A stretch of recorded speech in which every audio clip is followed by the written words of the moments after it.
আমরা সবসময় একটা বাংলাদেশ কামনা করেছি, প্রত্যাশা করেছি যেখানে রাজনৈতিক শক্তিগুলো তাদের মধ্যে মতপার্থক্য থাকবে, নীতিগত পার্থক্য থাকবে, সমালোচনা থাকবে, কিন্তু আমরা সবাই একসাথে বসতে পারবো, আলোচনা করতে পারবো দেশের স্বার্থে, জনগণের স্বার্থে। যখনই রাজনৈতিক শক্তিগুলোর মধ্যে বিরোধ বা বসার মতো পরিবেশ আসলে দেশে থাকে না, রাজনৈতিক নেতৃত্বের ভিতরে যদি অনৈক্য তৈরি হয়, সেখানেই অরাজনৈতিক শক্তিগুলো কিন্তু আসলে সুযোগ সন্ধানী হয়ে ওঠে। এবং বাংলাদেশের ইতিহাসে আমরা দেখেছি বিভিন্ন সময় এটা হয়েছে। তো সেই জায়গা থেকে আমরা মনে করি যে বাংলাদেশে এখনও যে ফ্যাসিবাদী শক্তি তার যে সমর্থিত নানান ধরনের দোসর সমাজের নানান জায়গায় রয়ে গিয়েছে। এবং আমরা যেটা বলেছি এই আন্দোলনের সময়ও যে একটা ফ্যাসিবাদী ব্যবস্থার একটা সিস্টেমটাকে আমাদেরকে বদলাইতে হবে এবং আগামী বাংলাদেশ নেতৃত্বে যাদের হাতে যাক না কেন সেই একটা পরিবর্তিত ব্যবস্থার প্রতি সবার সেই কমিটমেন্টটা প্রয়োজন। তো আমরা মনে করি যে বাংলাদেশের এখন যে পরিবেশ পরিস্থিতি রয়েছে আমাদের মধ্যে সেই রাজনৈতিক ঐক্যটা থাকবে। এবং কারণ আমি আগেও যেটা বললাম, রাজনৈতিক ঐক্যের অভাব হলে সেখানে অরাজনৈতিক শক্তি এবং আমরা জানি যে আমাদের সামরিক বেসামরিক আমলাতন্ত্র রয়েছে, আমাদের লুটেরা মাফিয়ারা রয়েছে এবং বৈদেশিক ষড়যন্ত্রকারী বিভিন্ন পরাশক্তি রয়েছে।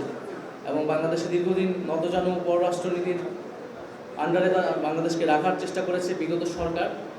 তো আমরা সামনের বাংলাদেশ স্বাধীন, সার্বভৌম এবং একটা গণতান্ত্রিক বাংলাদেশ হবে, বৈষম্যহীন বাংলাদেশ হবে, সেটাই আমাদের প্রত্যাশা। তো সেই জায়গায় অবশ্যই যে কোনো পরিস্থিতিতে জাতীয় নাগরিক পার্টি বাংলাদেশের জাতীয় ঐক্যের জায়গা ধরে রেখেই কাজ করবে। এবং জাতীয় নাগরিক পার্টি একটি নতুন রাজনৈতিক দল এবং গণ অভ্যুত্থান থেকে উঠে আসা তরুণরাই আমরা এই দলটা পরিচালনা করছি, নেতৃত্ব দিচ্ছি। সেই জায়গায় বাংলাদেশের যে বিদ্যমান রাজনৈতিক দলগুলো আছে যারা ফ্যাসিবাদ বিরোধী আন্দোলনে আমাদের সাথে ছিল, এই অভ্যুত্থানে সরাসরিভাবে সহায়তা করেছে, অংশগ্রহণ করেছে, তারাও আমাদেরকে শুভেচ্ছা জানিয়েছে, স্বাগতম জানিয়েছে, নানাভাবে আমাদেরকে সহযোগিতা করছে একটি নতুন রাজনৈতিক দল গড়ে উঠতে।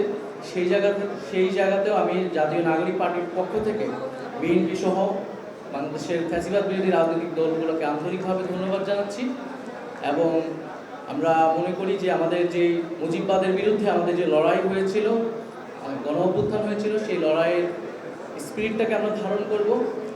এবং একটি কথা বলা হচ্ছে যে ইনক্লুসিভ ইলেকশন, আমি মনে করি যে ইনক্লুসিভ ইলেকশন হওয়ার মতো, বাংলাদেশের জনগণকে প্রতিনিধিত্ব করার মতো রাজনৈতিক দল বা পক্ষ বাংলাদেশে রয়েছে।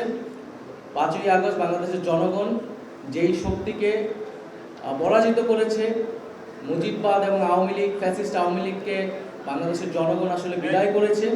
ফলে বাংলাদেশের যে সামনের ভবিষ্যৎ রাজনীতি, নির্বাচন, সেখানে আসলে সেই মুজিববাদী রাজনীতির কোনো স্থান আসলে হবে না। এবং একটা বিচার প্রক্রিয়া যখন চলমান আছে, বিচারের আগে তো সেই প্রশ্নটিই আসে না।